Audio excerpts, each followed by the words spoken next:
Сайн байцгаана уу хүүхдүүдээ. Та бүхэнд энэ өдрийн мэндийг хүргэе.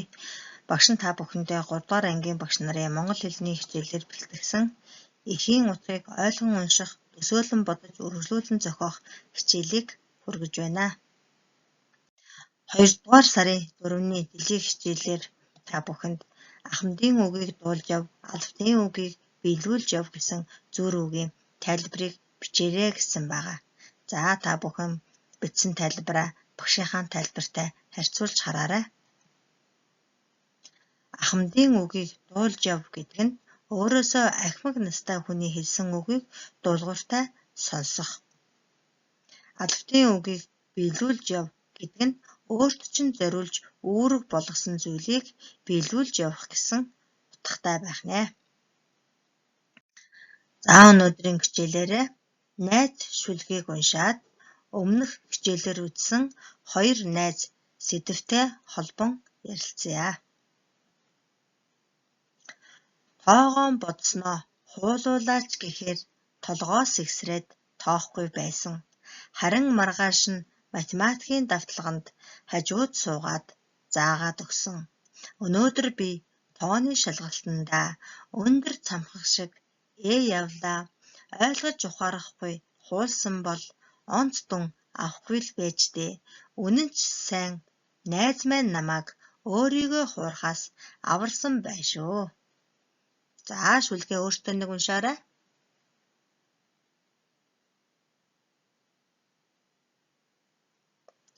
За бүгдээрээ шүлгийнхаа утга санааг илүү сайн ойлгохын тулд бүгдээрээ асуултын дагуу ярилцъя.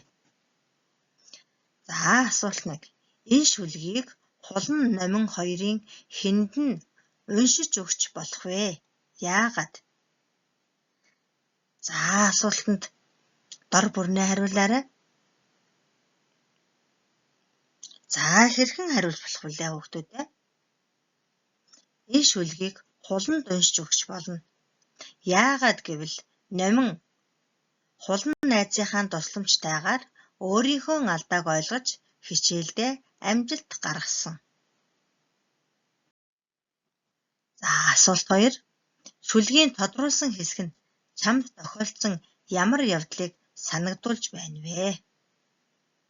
Найз маань намайг өөрийгөө хуурахаас аварсан байна шүү. За чамд ийм явдал тохиолдсон уу?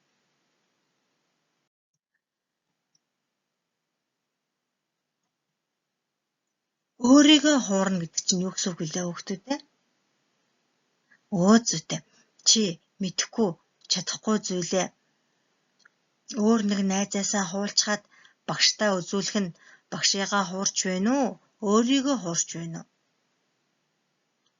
Зүйтэй. Өөрийгөө хуурч байна тийм ээ. Чи мэдэхгүй чадахгүй зүйлээ бусдаас хуулаад багштай үзүүлээл яваад байна гэдэг чинь чиний мэдэхгүй чадахгүй зүйл их болоод чи өөрийгөө хураад л байна гэсэн үг. За дараагийн дасгалтаа оръё. Найз шүлгийн утгад тохирох зүйр цэцэн үгийг олцгоё. За зүйрүүгээ уншицгаая бүгдээрээ. Эвт шаазга бугвар нь эвчхэн хүн хүнийг бишрүүлнэ. Харамлсан юм хар нохоо иж. Өөрөө ойцсон хүүхэд уйлдаггүй. За энэ 3 зүйр цэцэн үгийн утга нь найз шүлгийн утгатай аль нь тохирох юм болоо гэдгийг бүгдээрээ олох нь байна.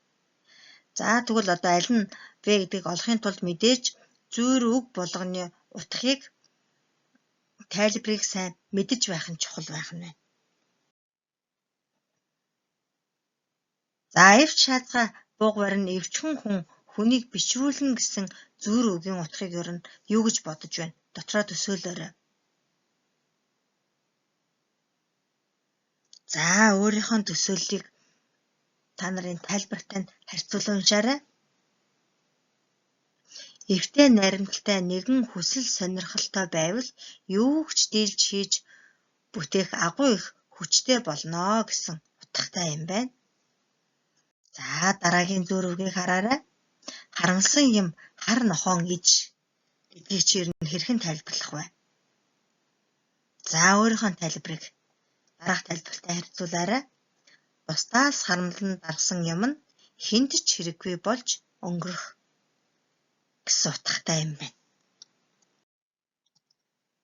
За тэгвэл өөрөө ойцсон хүүхэд уйлдаггүй гэдэг нь ямар далд утгатай юм бэ? Өөрийн бүтэлгүй муугаас буюу өөрийнхөө хийсэн муу зүйлийн харгаагаар гутамшигтай эвгүй байдалд хүрвэл өөртөө л гомдохоос өөр арга байхгүй гэсэн утгатай юм байна.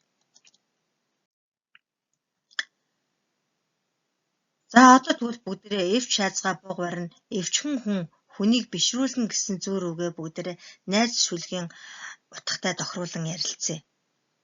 Эвч шаазгаа буг барина гэдэг нь шаазгач нь өөрөө жижигхэн амьтан. Буг гэдэг нь том амьтан тийм ээ.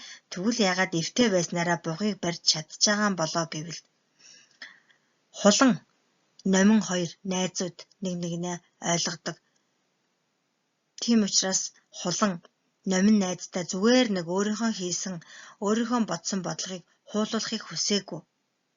Найз минь бодож чадахгүй байна, хийж чадахгүй байгаа учраас энэ надаас хуулах гээд байна гэдгийг мэдсэн учраас найздаа бодлогыг нь тайлбарлаж бодуулж сургасан.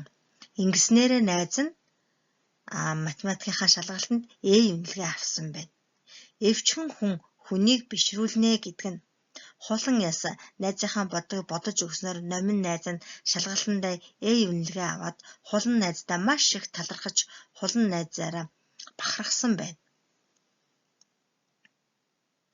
За тэгвэл харамнасан юм хар нохон ич гэдэг зүүр үг маань хулан өөрийнхөө мэддэг чаддаг зүйлийг номин найзаасаа одоо зааж өгсөн.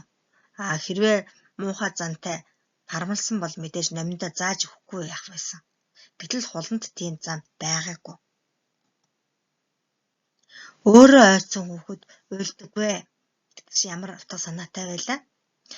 Номин хулан найзынхаа үгэнд орохгүй, хулан найзаасаа зөрөөд математикийн давталганд ирээгүй ч юм уу, математикийн давталган дээрээ хулан найзаараа хичээлээ заалгаагүй байсан бол математикийн шалгалтанд A үнэлгээ авч чадахгүй. Сул дун аваад өөртөө л гомдох байсан. Гэтэл номин тэгээгүй шүү дээ. За тэгвэл эдгээр 3 зүр цэцэн үгийн аль нь энэ одоо найз сүлгийн утга санаатай тохирч байна? Та нар юу гэж бодож байна? Зүйтэй. Эвч шаазгаа буг барина, эвчхэн хүн хүнийг бишрүүлнэ гэсэн зүр цэцэн үгийн маань утга найз сүлгийн утга санаатай тохирч байна.